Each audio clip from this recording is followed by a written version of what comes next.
Good afternoon, Bold students. Steve Schleter here. Hey, I've got attached an example of a Bold calendar, the shading in place, something for you to have as a reference to kind of maybe give you some additional insights as to how you might do your calendar. This is the way I do it. It's the way some of the other top agents do it. This just may give you some guidance in terms of how you think about your calendar and your shading. So it's there to help you. Hope you find the resource valuable. Hang on, here we go. I'm going to give you some more data here. Okay, everybody, we are going to explore calendars today. We are currently looking at my calendar, and what I did is I took a couple of pages from my day timer from when I was on vacation, and I edited them to reflect more of the type of calendar that you might have versus my role primarily as an OP and as a coach. And we've kind of taken and reflected a Bold agent's calendar and what it might look like. Now, this particular planner, it comes from a company called plannerpads.com. And let me give you an overview of how it works. So it starts with the top section you'll see up here, and the top section is a weekly list of activities by category. And these are key activities. These are major goal areas. You see I have Market Center, I have agent business, I've got personal financial, then I've got family and profit share business. So you'll see that I've kind of written just a few key things for each particular area. In the area of Market Center, it's a team leader OP meeting, breakfast with a core agent, a recruiting meeting, and attending the team meeting. Don't do that every time, but I'll do that once a month. Agent business. You'll note that the key activities I have listed are lead generate daily, 20 contacts a day, 1 listing appointment daily, place ad for an assistant, attend my Bold class, do my Bold homework, role play 4 times, and then I've got a reminder to maintain 12 listings at all times. And if I'm not there, that's job 1. Personal. I've got listed my primary personal things for the week being to exercise 4 times, read 30 minutes 4 times, 10 men's prayer group, and get a massage.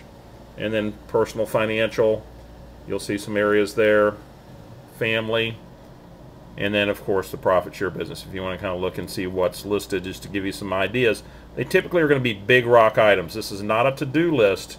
And now, you heard me talk about Diana having a top 5 daily for each of the MAPS team members. They have a 3x5 card with their daily top 5. Well, this particular planner has an element to it that really helps with that.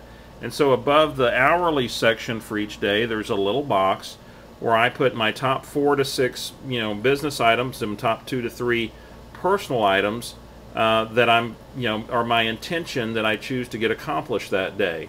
And when I fill that in, I'm kind of reflecting on the section of the top and saying what needs to be pulled down and dealt with today. And of course, we know every business that day, lead generation and lead follow-up are a critical part of that. But if you'll note this day on the 20th, it's team leader and OP meeting. I've got lead generation and follow-up scheduled, 1 listing appointment, placing an ad for an assistant, and doing Bold homework and role play. On the personal side, I have exercise and read MREA. And let's go down now and look at the hourly. And so you'll see it starts at 6 o'clock, which is kind of above the black line to make room for it, with exercise and reading. And then it drops down to the team leader OP meeting. I've got some admin time in yellow. And then in green, I start with my role play, lead generation, and lead follow-up. Give myself a lunch break, 45 minutes, then 15 minutes to gather up, and then come back in, and 1 o'clock get purposeful on any administrative or key to-do list items that need to get knocked out.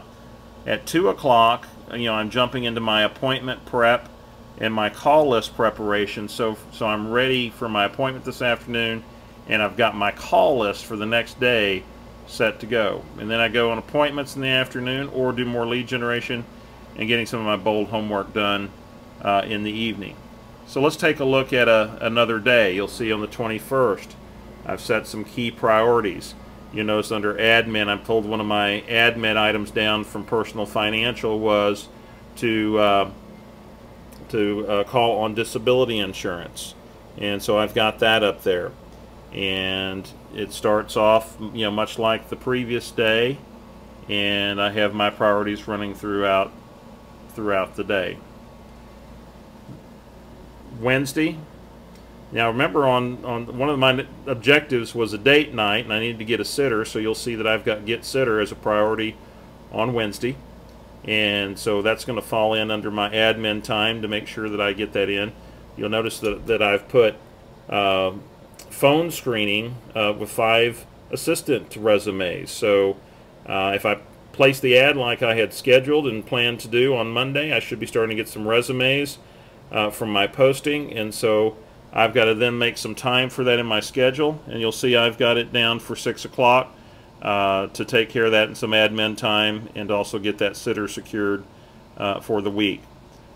I've got my bold class on Thursday, so you'll see that my priorities for Thursday are a little limited due to the class. I am doing some admin first thing in the morning. I've got some lead generation time during bold, and then taking a listing appointment in the afternoon, and then calling a recruit for a team leader referral to work on my downline. And then here's Friday.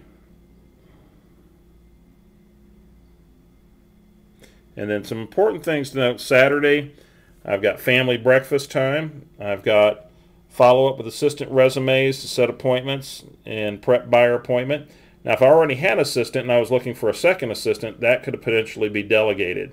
There might be some other ways to delegate it too. So, you know, if you were using a placement service or something like that to help you narrow applicants, that, you know, certainly has a cost associated. You have to decide if that's a good investment. It might be.